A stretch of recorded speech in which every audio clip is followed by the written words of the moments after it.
ಬಸವಣ್ಣನವರ ಮೂರ್ತಿ ಅಪಮಾನ ಖಂಡಿಸಿ ಕಾಳ್ಗಿ ಪಟ್ಟಣ ಬಂದ್ ಕರೆ ನೀಡಲಾಗಿತ್ತು. ಬೀದರ್ ಜಿಲ್ಲೆ ದಾಡ್ಗಿ ಗ್ರಾಮದಲ್ಲಿ ವಿಶ್ವಗುರು ಬಸವಣ್ಣನವರ ಮೂರ್ತಿಗೆ ಅಪಮಾನ ಮಾಡಿದ್ದನ್ನು ಖಂಡಿಸಿ ಇಂದು ಕಲಬುರಗಿ ಜಿಲ್ಲೆ ಕಾಳ್ಗಿ ಪಟ್ಟಣ ಬಂದ್ ಹಿನ್ನೆಲೆಯಲ್ಲಿ ಬೆಳಗ್ಗೆಯಿಂದಲೇ ಪ್ರತಿಭಟನಾಕಾರರು ವೀರಶೈವ ಲಿಂಗಾಯತ ಸಮಾಜ ಸೇರಿದಂತೆ ಹಲವು ಹಿಂದೂ ಪರ ಸಂಘಟನೆಗಳು ರಸ್ತೆ ತಡೆ ನಡೆಸಿ ಟೈರ್ಗೆ ಬೆಂಕಿ ಹಚ್ಚಿ ಆಕ್ರೋಶ ವ್ಯಕ್ತಪಡಿಸಿದರು.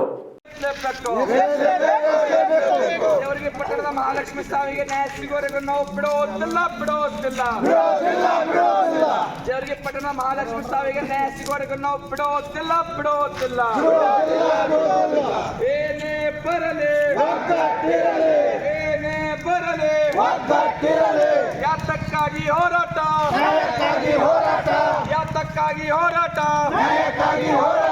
ಎಲ್ಲಿಯವರೆಗೆ ಹೋರಾಟ,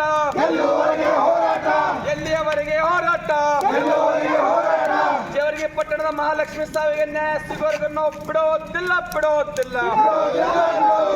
ಜವರಿಗೆ ಪಟ್ಟಣದ ಮಹಾಲಕ್ಷ್ಮಿ ಸಾವಿಗೆ ನ್ಯಾಯ ಸಿಗೋವರೆಗೂ ನಾವು ಬಿಡೋದಿಲ್ಲ.